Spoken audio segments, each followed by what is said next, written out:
France dégage. Occupation Mali, coup d'État au Tchad. France dégage. Du franc CFA, fausse coopération. France dégage. Soutien aux dictatures, massacre et pillage. France dégage. De Tchavoya Deka, rien n'a changé. France dégage. De Kaya Bamako, rien n'a bougé. France dégage. Burkina Faso, Congo, partout c'est la même galère. France dégage, dégage, dégage. France dégage. Monsieur Malekou. Oui, monsieur le président Zamba. Bienvenue au siège Lana. Ça fait office de siège ici.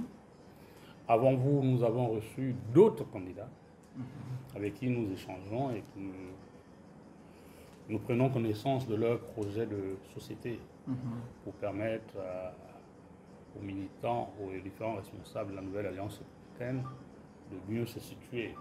L'exercice consiste à nous présenter, nous dire succinctement votre projet de société pour que nous puissions prendre connaissance et enfin que nous puissions nous déterminer dans l'avenir. Voilà pourquoi nous sommes ici et je vous remercie de nouveau pour le déplacement que vous avez pu effectuer jusqu'ici. Ok, d'accord. Merci. Merci beaucoup. Merci, messieurs et dames. Merci d'avoir accueilli la délégation du mouvement panafricain aux Ondes pour l'Afrique dont je suis le président. Nous aurons le temps, d'ici la fin de la séance, de vous distribuer un prospectus de ma lettre de cadrage qui contient un condensé de mon engagement pour la présidentielle de 2023. Et c'est ce qui sous-tend également notre engagement aux prochaines élections législatives et locales. Ça se résume en gros en 3 principaux axes. Le premier axe porte sur la meilleure redistribution équitable des richesses nationales. On a constaté que les richesses nationales du Gabon sont séquestrées par les Bongos et leurs clans. Les Gabonais sont appauvris, extrêmement appauvris dans un pays aussi riche. Et ceux qui profitent de cette richesse avec les Bongos, ce sont ceux qui participent au compromis politique et social. Et nous pensons que ce n'est pas bien, que la richesse nationale du Gabon devait profiter à tous les Gabonais, actifs ou non de notre part. Actifs ou non parce que pour ceux qui soient des actifs et non, par exemple, nous avons décidé de poser en termes de revenu minimal pour tous ceux qui travaillent, gabonais ou pas, un revenu minimal de 350 000 francs CFA. Et pour les non-actifs, naturellement non-actifs, pour des raisons justifiées, parce que nous prônons dans notre programme de société le plein emploi, travail décent pour tous, grâce à une industrialisation poussée. Industrialisation poussée qui permettra de trouver de l'emploi et faire respecter également une disposition du Code de travail actuel qui n'autorise aux sociétés privées de n'embaucher les étrangers que lorsque la main-d'œuvre locale est absente, c'est-à-dire l'expertise locale. Au plan politique, la motivation centrale de notre engagement, c'est naturellement la fin de la France-Afrique. Donc la fin des accords de coopération avec la France, ça entraîne de facto le départ des Bongos, ça entraîne de facto la fin du franc CFA, ça entraîne de facto le départ d'une présence encombrante de l'armée française au Gabon. Parce que si nous étions vraiment indépendants, on ne devait pas avoir une armée étrangère qui est plus équipée que nos unités de défense et de sécurité dans notre pays. C'est une incongruité. Pourquoi la fin des accords de coopération? Parce que c'est une escroquerie politique. C'est une escroquerie politique au détriment du Gabon. C'est un cadre juridique qui permet à la France de piller légalement nos ressources et de soumettre notre président à la caricature de petit coursier de Paris, à la solde de l'Élysée. On ne peut pas avoir une classe politique caporalisée, elle sera en incapacité de défendre le Gabon, de défendre les Gabonais. Donc on veut sortir de cette infantilisation politique de la France. On veut mettre un terme également à travers la fin de ces accords de coopération à la fête du 17 août, qui est une autre incongruité politique. Vous vous rendez compte que nous ne sommes pas indépendants parce qu'on veut. C'est la France un jour qui a dit à partir d'aujourd'hui, vous êtes indépendants. Et par degré, elle nous fait signer des accords de coopération qui lui permettent de s'approprier nos richesses et de nous imposer une monnaie de singe qui s'appelle le franc CFA. Non. Nous aurons donc, la fin de ces accords nous permettront d'accéder à ce qu'on appelle la fête nationale de la libération. Nous partirons donc le 17 août, ce sera fini, on ira à l'an 0, l'an 1, l'an 2, et la date sera choisie par référendum parmi les dates majeures qui nous ont permis, dans le combat de la libération, parce que ça a commencé avant nous, nous sommes acculturés, déracinés de notre culture. Donc il faudrait que cette culture soit aussi apprise à l'école et qu'on arrête de nous soumettre des programmes scolaires à l'Occident, où on nous apprend tout sur François Mitterrand, Jacques Chirac, on ne nous apprend rien sur Bombay. On ne nous apprend même pas que Rendjambé est mort en 90 parce qu'il voulait défendre le Gabon. Il a été assassiné par le régime Bongo. On ne nous apprend pas que Ali Bongo et Omar Bongo ont volé des élections depuis le retour au pluralisme politique qui s'impose par les armes. Que le dernier acte en date remonte à 2016 où ils ont tué les Gabonais. Il faudrait qu'on restitue ça, la vraie histoire du Gabon. On ne va plus fabriquer des petits Français mentalement, où en fait le complexe d'infériorité est inculqué depuis l'école, que nous sommes un pays pauvre. Nous ne sommes pas un pays pauvre, nous sommes un pays riche. Après que nous soyons réappropriés notre pays, nous voulons instaurer au sein de la présidence de la République une cellule de renaissance africaine. Elle sera pilotée par le chef de l'État avec un coordonnateur général qui sera le pont entre les pays africains désireux de s'affranchir de l'impérialisme, parce que l'impérialisme, ce n'est pas que français, c'est aussi anglais, c'est aussi allemand, c'est aussi américain. L'impérialisme occidental. La cellule de renaissance africaine de la présidence de la République sera aussi une innovation institutionnelle, et nous voulons que l'affranchissement de ce joug impérialiste ne soit pas que le fait des Gabonais, mais le fait des Africains également. En termes de politique internationale, nous avons plusieurs points, mais je voulais soulever deux. Le premier, c'est la réécriture du droit international. Pourquoi? Parce que ce droit international ne tient pas compte des États africains notamment. Pourquoi il ne tient pas compte des États africains? Parce qu'il a été rédigé par les Occidentaux, pour les Occidentaux, si vous voulez, par les Occidentaux, pour imposer l'hégémonie occidentale, la civilisation occidentale au reste du monde. Elle a été écrite après la Seconde Guerre mondiale, par les vainqueurs de cette Seconde Guerre mondiale, qui étaient naturellement les Blancs. À l'époque, on parlait encore des colonies africaines. Les États africains sont nés bien après la Seconde Guerre mondiale. Mais le droit international était déjà écrit alors qu'on n'existait pas. Résultat des courses, on est dans un contexte d'un droit international qui n'a pas pris en compte parce qu'on n'existait pas, et qui n'a pas pris en compte les nouveaux pays nés après. Et même certains pays nés pendant que ce droit a été créé, parce qu'ils étaient les vaincus de la guerre. Ce sont les vainqueurs de la guerre qui ont écrit un droit international des vainqueurs. La preuve, c'est que quand ces blancs dirigeants font le désordre dans le monde, ils ne sont pas poursuivis. J'ai été invité récemment à m'expliquer sur mon programme. J'ai pris 3 exemples. George Walker Bush, qui a organisé une guerre en Irak avec l'assassinat de Saddam Hussein. Il a menti au Congrès américain que Saddam Hussein avait des armes nucléaires. Résultat des courses, il n'a pas eu des armes nucléaires. Mais ils ont rasé l'Irak. Ils ont tué Saddam Hussein. Le délinquant de Nicolas Sarkozy, qui a déclenché la guerre en Côte d'Ivoire, il a ruiné la Libye, qui était un pays africain stable. Le droit international est muet devant tous ces scandales. Pourquoi? Parce qu'en fait, ce droit international est écrit par les Occidentaux, pour les Occidentaux. Mais si un petit délinquant africain fait même le désordre en France, on va l'arrêter. Sarkozy a détruit tout un pays, aujourd'hui en ruine, auteur de crimes contre la paix en Libye, mais il n'est même pas poursuivi, il n'est même pas inquiété pour ça. Mais allez-y tuer, donc il a tué des milliers de Libyens. Allez-y tuer un seul Français en France, vous allez passer dans toute la presse. George Walker Bush a tué des milliers des Irakiens.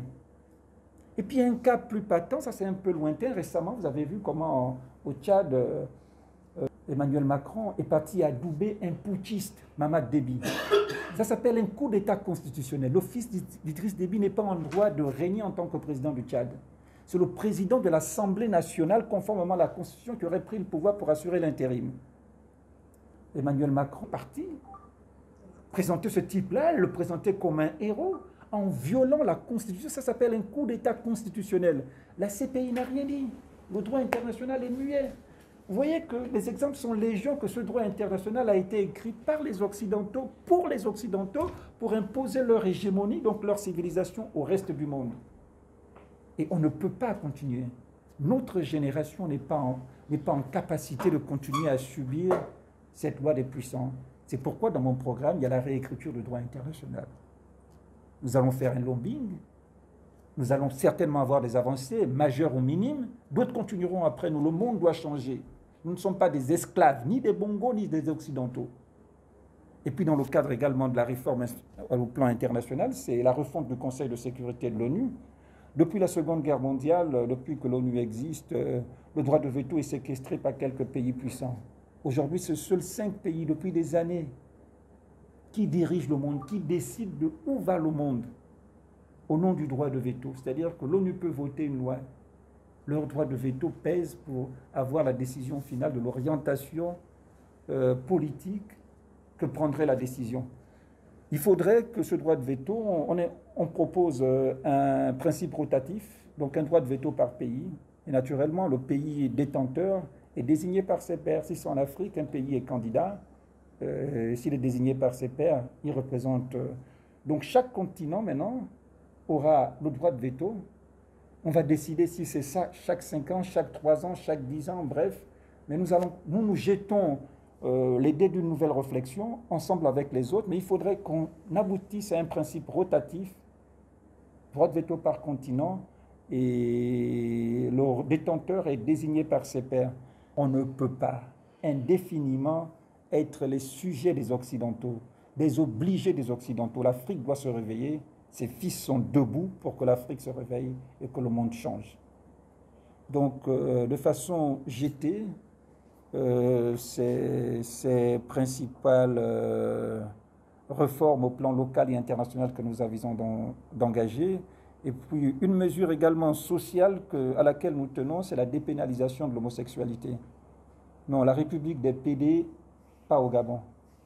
Si l'Occident a payé quelques praticiens du clan Bongo pour nous l'imposer, nous sommes contre, parce que nous estimons que ce n'est pas bien, parce que nous soutenons la levée de boucliers que ça a suscité au plan national.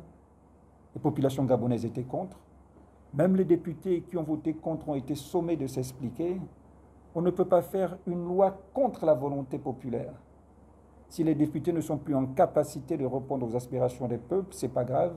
Mais une fois arrivés au pouvoir, sans critiquer les orientations sexuelles, mais au moins ceux qui voudront le feront hors du Gabon. Mais nous allons réinstaurer la pénalisation.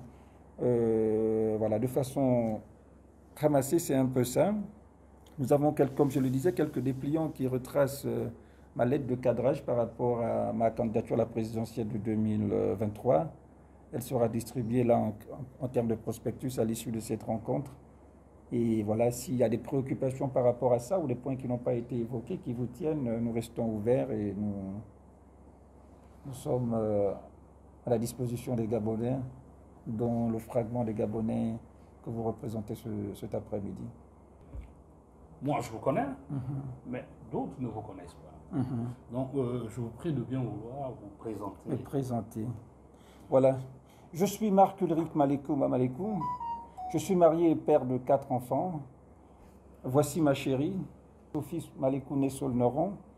Je suis journaliste à la base. Ça fait 20 ans que je suis journaliste en République gabonaise. Et depuis quelques années, parce que j'ai combattu un peu les inégalités sociales à travers mon métier, mais j'ai été confronté à des limites. Je dénonçais sans être en capacité de faire changer les choses. Et j'ai décidé de basculer en politique parce que c'est le levier où on ne parle pas seulement, mais on s'invite sur les cercles de décision pour faire changer les choses. C'est bien le journalisme, C'est bien d'écrire des articles incendiaires, mais ça ne fait pas changer le monde.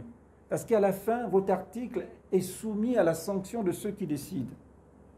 Plutôt que de continuer simplement à dénoncer, j'ai décidé d'aller dans l'arène de ceux qui décident pour que cette fois-ci, ma voix ne soit pas seulement entendue, mais mon pouvoir d'influencer les décisions soit également pris en compte. Donc ça fait 20 ans que je travaille dans ce métier, j'ai été journaliste africain numéro 1, j'ai été rédacteur en chef à TV+, j'ai été directeur général adjoint de Radio-Télévision Nazareth, j'ai été, toujours dans le cadre du journalisme, rédacteur en chef à Radio Nostalgie, j'ai été rédacteur en chef à Écho du Nord, donc j'ai quasiment fait le tour des médias. Partout où je suis passé naturellement, j'ai, comme je vous dis, occupé les différents postes de responsabilité. J'ai également fait la société civile, parce que le journalisme également avait certaines restrictions dans la dénonciation. J'ai saisi certaines tribunes pour dénoncer des faits. J'ai été directeur exécutif de la Fédération nationale des associations des personnes handicapées, où justement j'ai porté plainte contre l'État pour détournement de la subvention accordée aux personnes handicapées. Et naturellement, nous sommes au Gabon, le procès n'a pas prospéré, le dossier a disparu au tribunal. Mais j'ai au moins dénoncé, j'ai poursuivi le gouvernement à l'époque d'Izo Ngondé, parce que c'est ça mon engagement. J'ai été président, toujours de la société civile, du réseau gabonais des journalistes des droits de l'homme. Et naturellement, à l'intérieur, nous avons mené plusieurs batailles contre les injustices dans la corporation. J'ai été président de l'Observatoire national des prisons. J'ai poursuivi la prison centrale dans le cadre de la mort en prison d'un détenu. J'ai poursuivi le B2 dans le cadre des abus sexuels contre un détenu. J'ai poursuivi le centre hospitalier de Libreville dans le cadre de la séquestration d'un dossier d'un patient décédé également. Nous avons mené toutes ces batailles avec des succès relatifs. Dans tous les cas, ça fait plus de 25 ans, je suis engagé aux côtés des Gabonais, mais pas en politique. Je suis engagé pour la justice sociale, mais je n'avais jamais mis les pieds en politique. Le déclic de mon entrée en politique, c'est aussi 2016. J'ai été déçu, après qu'on ait soutenu Jean Ping, qu'il soit incapable de porter la pré-victoire par deux faits principaux. Jean Ping n'a pas appelé à une seule journée ville morte après sa victoire, après que les Gabonais se soient battus, aient été tués. Je me suis questionné, mais qu'est-ce qui ne va pas? La ville morte, tu n'envoies pas les gens dans la rue, tu demandes juste de rester à la maison. Incapable, ça m'a fait tilt. Deuxième tilt, quelques mois après, on organise la CAN au Gabon. Alors que toutes les caméras du monde sont sur le Gabon, Jean Ping est coistré dans sa piscine. Il n'appelle même pas un boycott. Dans un silence relatif, comme si on n'avait pas voulu à Jean Ping sa victoire et comme si on n'avait pas dénié au peuple gabonais ses droits à la citoyenneté. Parce que c'est un déni de citoyen quand le PDG fait un hold-up électoral. Le silence de Jean Ping m'a plongé. J'ai dit, ah, mais finalement, je ne vais pas continuer à soutenir. Parce que jusque-là, je soutenais les hommes politiques. J'ai dit, je ne vais pas continuer à me plaindre que tel ne va pas dans le sens que moi je veux. J'irai moi-même me battre contre les loups. Comme ça, moi, si je veux m'exposer aux critiques des autres, j'ai l'âge, j'ai un minimum de moyens. Pourquoi à chaque fois, je veux compter sur un individu et puis à la fin me pleurnicher, oh, il n'a pas fait ça, pourquoi il n'a pas fait ça, pourquoi il n'a pas fait... Non, je ne suis pas un pleurnichard. Je ne suis pas un pleurnichard, j'aime mon pays et je suis prêt à m'engager et à engager ma vie pour mon pays. Donc je m'engage pour le Gabon, je m'engage pour ne plus me plaindre. Oh, tel acteur, mais pourquoi à la fin alors qu'il aurait pu faire ça? Mais moi, je fais quoi? Je vais tout le temps passer ma vie à accuser les gens? Donc toute ma vie, je vais passer ma vie à accuser les gens? Non, je dis, je ne veux plus les accuser, je n'accuse plus personne. Je prends mes responsabilités. Nous allons nous battre pour ce Gabon. Et j'ai décidé de venir à l'arène pour ça. Pour prendre mes responsabilités. À mon âge, on ne passe plus le temps à accuser les autres. C'est aussi un peu... J'ai dit, j'ai pris mes responsabilités. Grosso modo, me voici, un ancien journaliste converti en politique qui a qui a travaillé quasiment dans tous les médias. Je suis directeur de publication des médias en ligne, Mazlek Info. Voilà, donc c'est un peu ça. Africa numéro 1, RTM où j'étais directeur général adjoint, Écho du Nord où j'étais rédacteur en chef. J'étais à Radio Soleil même à l'époque, quand Babessolo était dans l'opposition. Donc c'est un peu ça. J'ai occupé des postes de responsabilité quasiment dans tous les médias du Gabon. J'ai combattu dans la société civile. Je suis à chaque fois déçu des acteurs politiques derrière lesquels je m'agosse. Et pour ne plus continuer à me plaindre, j'ai décidé moi-même de me jeter à l'eau et moi aussi de m'exposer aux critiques. Grosso modo, voici le candidat que je suis. Nous voyons soldats qui nous chargent à tout bout de champ. Qu'est-ce que vous pensez de des conditions de travail de ces soldats-là? Je vais laisser le soin à M. Bazoumou, ancien militaire, de vous poser des questions sur le plan de la défense. Présent, je suis M. Bandou Adolphe. J'ai fait un service militaire depuis 80. J'ai fait 35 ans d'armée. J'ai pris ma retraite le 1er novembre 2015. Je suis retraité, maltraité. Et une fois vous êtes élu au suffrage, qu'attendez-vous de la défense, monsieur le président? C'est l'armée française qui décide de la lettre de cadrage des armées africaines sous giron français. Ça s'appelle des armées de pacotille. Parce que si vous venez des vraies armées, vous pourriez un jour être en capacité de défendre le pays. Les accords de coopération avec la France régentent la nature de vos équipements, de la qualité des formations dont vous deviez disposer. Décide également, enfin, a un pendant sur la nature des relations que nous devions avoir avec des armées étrangères, sinon les pays étrangers sur... Donc la fin de ces accords sera la première victoire.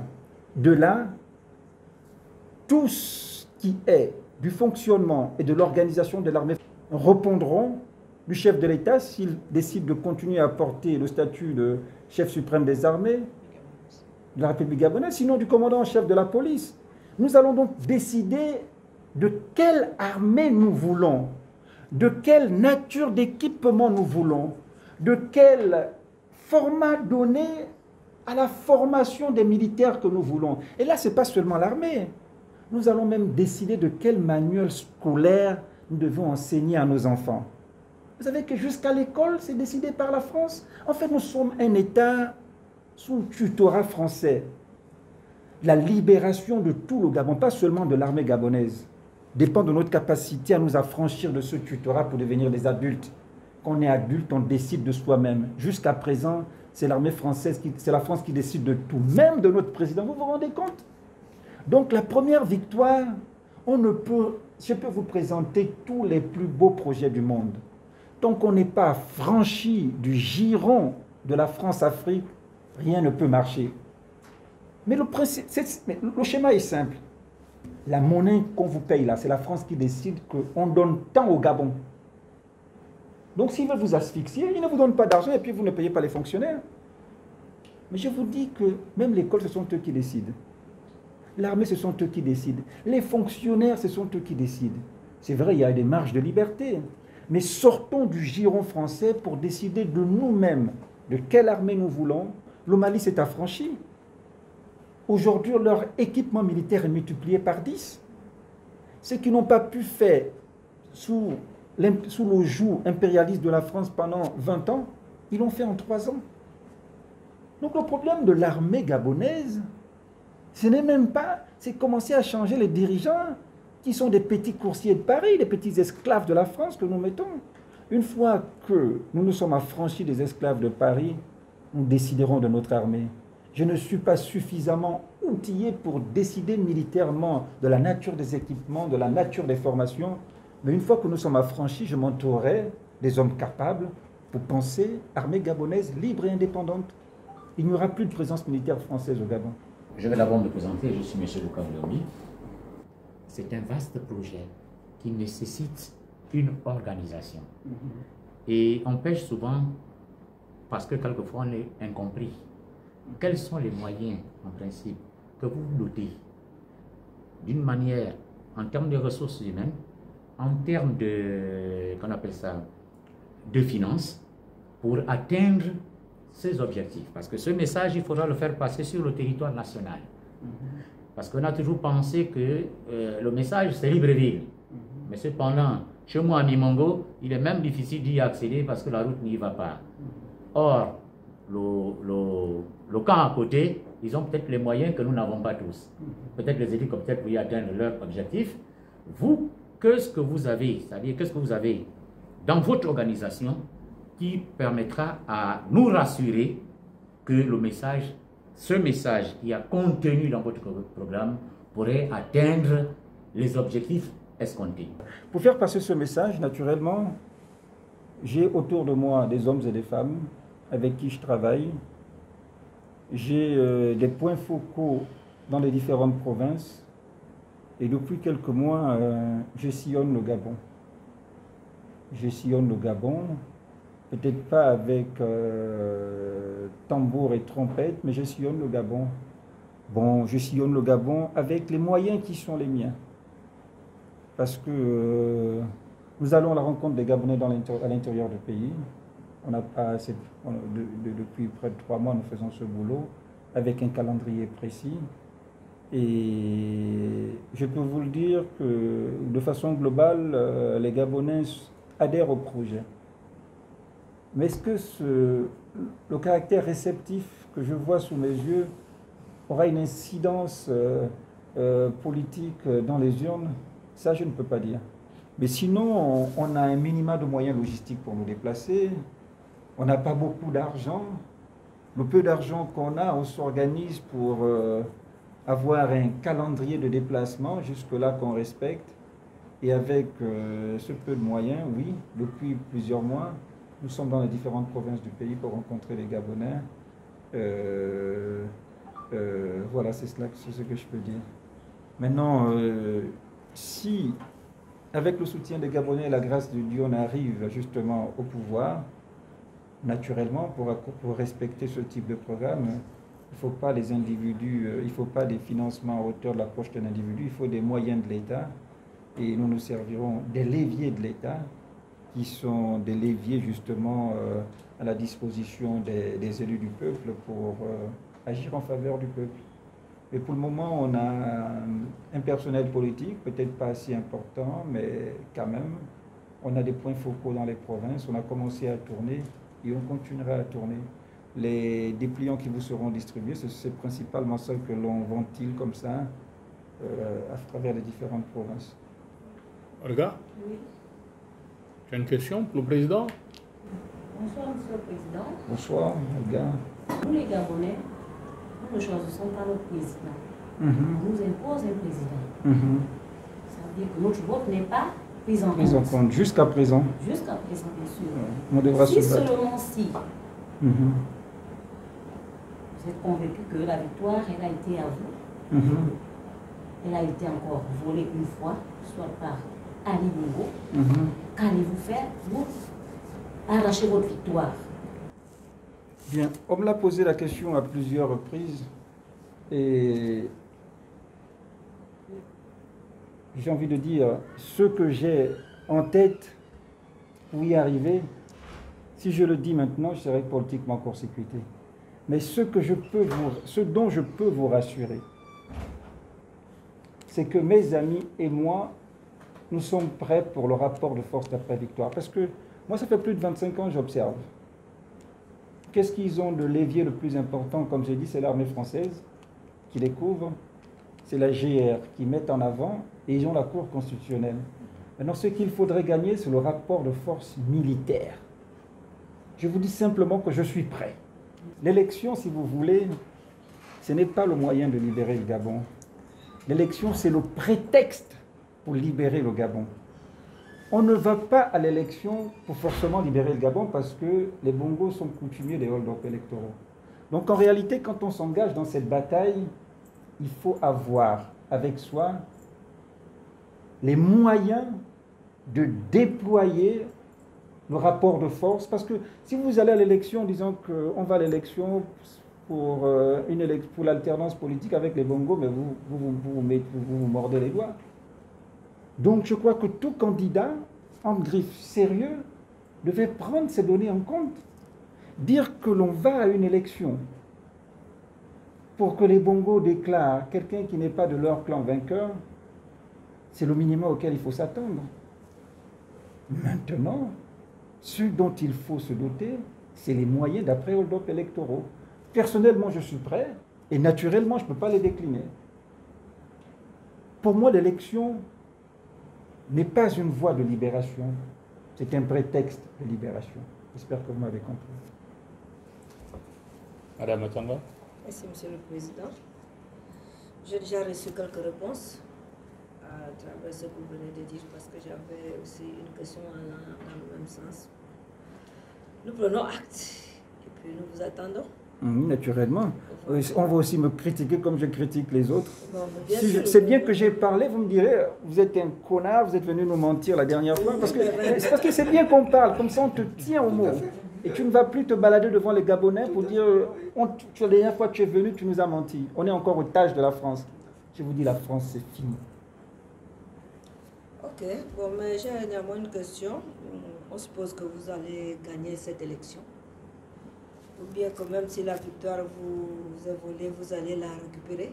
Donc Naturellement. Nous partons sur cette hypothèse. Non, je suis sur cette base-là, en fait. Ok. Vous êtes un panafricaniste, comme je le suis également. Ah d'accord, merci. Voilà, parce que je crois que l'Afrique a besoin de se libérer. Vraiment, nous sommes encore, pour moi, nous sommes encore dans la colonisation. Je ne vais pas dire l'esclavage, mais au moins la colonisation, nous y sommes. Bon, maintenant, vous êtes panafricaniste, comme on a dit. Vous êtes dans le mouvement panafricaniste. Et au Gabon, nous avons une très forte colonie de frères africains. Qui sont venus nous apporter leur force de travail, mais qui finalement veulent nous déposséder de notre pays. Vous savez de quoi je parle? Et bien sûr. Bon, vous, en tant que président panafricaniste, aurez-vous le courage de demander à ses frères africains de repartir chez eux, et au risque de subir les foudres qu'a connu le président tunisien, qui avait cette même crainte, mais lui c'était par rapport à ce que lui il appelle les Africains, en fait, qui sont les Noirs. Nous avons presque le monde entier chez nous. Nous avons le monde entier. Et je laisse d'abord les Occidentaux, les Asiatiques, pour me concentrer sur les frères africains, parce que vous êtes un candidat panafricaniste. Est-ce que vous ne craignez pas qu'une fois président, et que vous preniez la décision de faire repartir de ces frères panafricanistes, enfin africains, dans leur pays, vous ne craignez pas les foudres des autres panafricanistes qui pourraient dire qu'en réalité vous êtes un raciste, vous n'aimez pas les autres Africains, vous êtes donc un faux panafricaniste. Est-ce que vous pensez avoir le courage de demander à tous ces gens-là de repartir un peu, quitte à les rappeler, pas les voies normales, ne rappeler que ce dont le Gabon aura besoin? D'accord. Bien. Moi, ce que je veux faire, ce ne sera pas une politique orientée contre une nationalité ou une race. La loi a la force d'être impersonnelle, c'est-à-dire que la loi ne vise pas la couleur de ta peau, ta religion ou ta langue. Nous allons faire respecter la loi. Si vous êtes en dehors des principes de la loi, peu importe votre nationalité, vous subirez les foudres de la loi. Donc l'objectif, ce n'est pas, vous savez, ce n'est pas des Africains, ce n'est pas... Parce que la France, ce n'est pas les Français. Je lutte contre la France-Afrique. Donc le réseau politique français qui fait subir à l'Afrique un dictat, mais j'ai rien contre les Français. Il y a les Français et la France-Afrique. La France-Afrique, c'est la France politique. Mais j'ai rien contre les gens de nationalité française. J'ai tout contre les Africains qui viennent au Gabon pour aussi nous piller, occuper nos postes politiques et renvoyer tout l'argent chez eux. Mais j'ai rien contre les Africains qui travaillent normalement au Gabon et qui sont en phase avec nos lois politique, sociale et juridique. Donc, il n'y aura pas d'action orientée. Il y aura la règle de loi qui sera là et qui malheureusement va s'appliquer à tous, peu importe la nationalité, peu importe la race, peu importe la religion. Et j'aurai le courage, oui, si les Africains sont en dehors des dispositions que prévoit la loi, de prendre mes responsabilités, quitte à les expatrier. Vous savez, j'ai décidé de me battre pour le Gabon, pas pour me battre pour un groupe de personnes qui vont m'applaudir. J'ai décidé de me battre pour le Gabon, de prôner le discours que je prône là, quitte à être détesté ou mécompris. Le Gabon est le sens de mon engagement. C'est pourquoi je m'alignerai derrière personne, pour que mon discours ne soit pas édulcoré, pour que je ne remette pas la main sur la tête pour dire « mais il aurait dû faire ça, moi en fait, logiquement », pour que ma pensée ne soit pas trahie. Donc la loi s'appliquera, je ne regarderai pas les nationalités particulièrement, et si dans l'application de la loi ça frapperait les Africains, oui, j'appliquerai, quitte à être mal compris. C'est tant mieux. Les bongos, ce sont des sous-traitants de la France-Afrique. Donc, ils peuvent enlever les bongos et mettre un nouveau sous-traitant pour que l'environnement de liberté politique soit vicié, pour que notre économie soit toujours gérée par la France, pour que notre armée soit toujours pilotée depuis Paris, pour que notre éducation soit toujours dictée par la France, parce que c'est la France qui décide de la nature des manuels contenus dans ce que nous apprenons aux enfants. C'est pourquoi je disais que la fin de la France-Afrique est la victoire fondamentale. À partir de là, on décidera de l'école qu'on veut. Jusque-là, on n'a pas l'école qu'on veut. Du président qu'on veut. Jusque-là, on n'a pas le président qu'on veut. On a le président que la France veut. De l'armée qu'on veut. En fait, du Gabon qu'on veut. Ça arrange. Regardez un peu toutes nos richesses. L'or.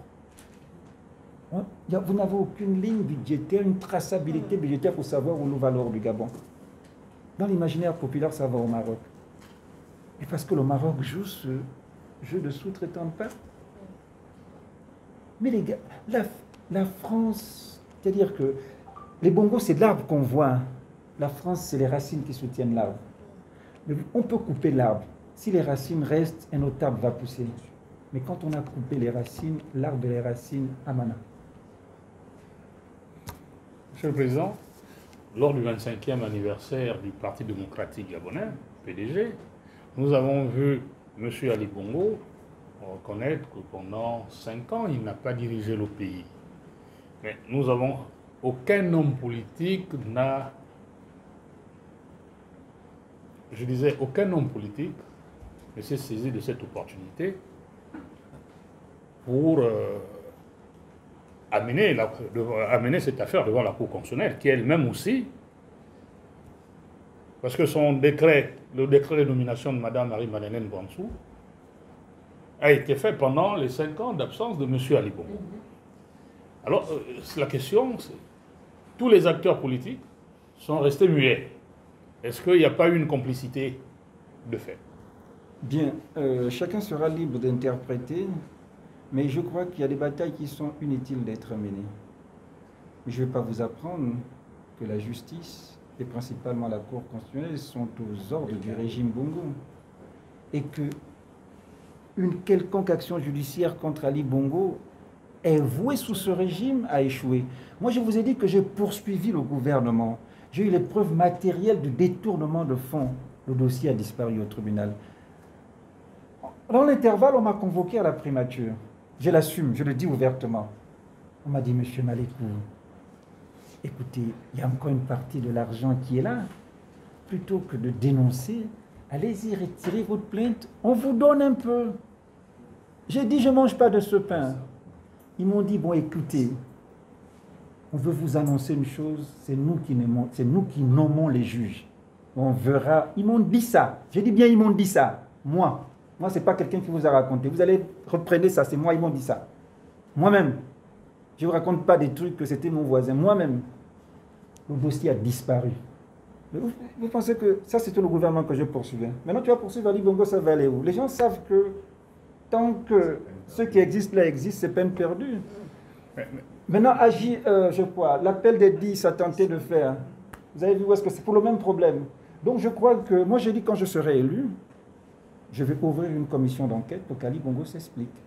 Et que chacun assume les responsabilités pour ceux qui ont desservi l'État durant cette période. Et pour le moment, c'est peine perdue. Je suis conscient de ça. Et vous voulez que je fasse une action pour rien, juste pour faire le buzz? Attendons qu'ils partent et on mettra une vraie commission d'enquête qui va s'expliquer. Monsieur Ali Bongo, candidat, la question c'est avec quel certificat médical? Mais je vous ai dit en fait que les institutions sont aux ordres d'Ali Bongo. Et vous êtes prêt à aller compétir avec quelqu'un dont vous savez déjà que son certificat médical est faux? Mais il y a plus que ça. On compétit avec quelqu'un dont on sait que les résultats seront d'entrée favorables à lui. Donc je vous dis que l'élection n'est pas la voie de libération, mais le prétexte à la libération. Allons-y à les élections pour avoir un prétexte international, comme disent les enfants, de mettre le feu. C'est une façon de parler. Hein. Je n'ai pas dit qu'on va mettre le feu au Gabon. Mais vous m'avez compris. Oui, Daniel. Merci, Président. Monsieur le Président,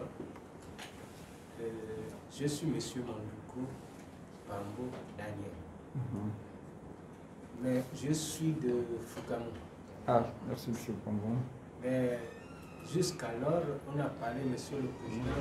J'aurais voulu même dire Monsieur le candidat. Parce que je ne connais pas Monsieur le Président. Je peux dire peut-être que c'est aussi un Français qui s'est naturalisé gabonais. D'où vient Monsieur le Président? Est-ce qu'il a un derrière là on dépose la santé? Deuxième question. Vous avez dit tantôt que, ou vous reconnaissez tantôt que c'est la France qui choisit le président pour le Gabon. Mais qu'avez-vous fait pour contourner cela avant que l'élection arrive? Parce qu'ils peuvent encore choisir et maintenir. Et ça va amener à ce qui s'est passé autrefois. Est-ce que vous avez pris les dispositions pour ça?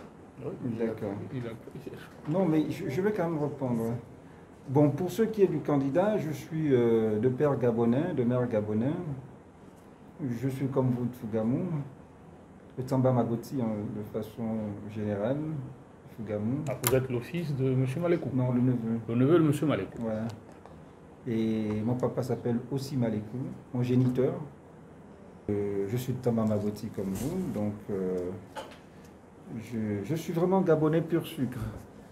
J'ai fait toutes mes études au Gabon, j'ai travaillé au Gabon, j'ai fait des sorties à l'étranger pour des raisons de stage professionnel et des vacances uniquement. Je n'ai jamais séjourné longue durée à l'étranger. Je crois que c'était le fond de la première question. Hein? Maintenant pour la deuxième question, mais écoutez, on va pour se, vous savez, on va pour se battre. Si la France gagne, d'autres vont prendre le flambeau. Mamadou s'est battu, non?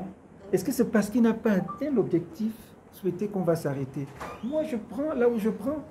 Si je m'arrête, mais les gens viendront jusqu'à ce qu'on libère le Gabon, ne lâche pas. L'objectif, c'est d'arriver à la libération, même si les gens tombent, d'autres doivent se relever.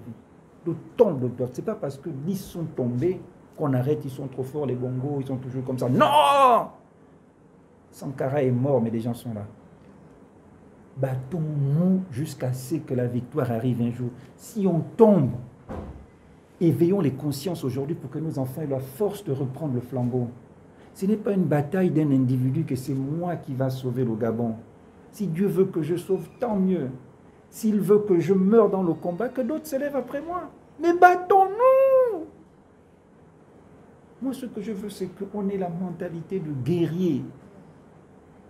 Ce que je fais là, c'est suicidaire. Même vous parlez comme je parle là. On peut m'abattre à tout moment, brûler ma maison, mais je parle. Ils ont fait ce qu'ils ont fait. J'irai me battre. Si je gagne, Dieu soit loué. Si je ne gagne pas, d'autres poursuivront le combat. Je ne me bats pas pour moi, pour être le plus beau. Mais j'ai tout à perdre en menant le genre de combat que je mène là. Franchement. Je vous ai dit qu'à la primature, on m'a proposé de l'argent volé, qu'il allait me porter plainte pour un... J'ai été appelé plusieurs fois à la présidence de la République, moi. Excusez-moi de vous dire ça comme ça. On m'a dit, prends. J'ai été appelé, je ne raconte pas des choses, il y a des photos. On m'a dit, prends. Donc, si c'était pour seulement gagner ou les avantages ou les prestiges, je ne vais pas me battre. Non, je me bats pour le Gabon. Gagner, pas gagner, je me bats. Si je tombe, d'autres poursuivront. Il y a encore quelqu'un qui veut poser des questions? Bon. Monsieur le Président, nous sommes arrivés au terme de nos échanges. Je tiens Monsieur le Président à vous remercier d'avoir effectué le déplacement ce jour ici. Nous avons reçu plus de 5 candidats ici. Nous allons inviter les autres et nous allons échanger. Naturellement. Parce que l'objectif, tous nous nous battons pour la libération du Gabon. Bien sûr. Vous avez estimé que la libération du Gabon passe par la fin de la France. La fin de la France-Afrique. Mais nous avons d'autres candidats aussi qui se battent pour enlever la famille Bongo. Donc je pense que d'ici là, je vous tiendrai informé pour que nous puissions voir comment ensemble nous allons nous repenser le Gabon. Non seulement repenser le Gabon, mais nous mettre ensemble pour enlever la famille Bongo du pouvoir. Et bien sûr, dégager la France. Bon, Monsieur le Président, bonne chance. Merci, Monsieur le Président. Merci également aux messieurs et dames qui ont été francs, directs et sincères. On vient remettre les pendules à l'heure. Trop c'est trop, trop c'est trop, trop c'est trop. Ah, Burkina Faso, Mali, Sénégal, Guinée, Conakry, Dakar, Congo, Niamey, Djibouti, Togo, Niger, Cameroun, Gabon, Bamako, Ouaga, Bénin, Niger, Bobo, Dioulasso. Stand up, stand up, stand up. Pourquoi nous n'avons pas hésité et nous n'hésiterons pas une seconde pour mener une lutte intransigeante et sans compromission contre toutes les gangrènes et les mauvaises herbes qui ont transformé la CAO en navire sans commandement, livré aux caprices et aux humeurs d'une camarilla de truands profondément convaincus de leur impunité. France dégage, France dégage, France dégage, dégage. Que tous ceux qui respirent louent l'Éternel.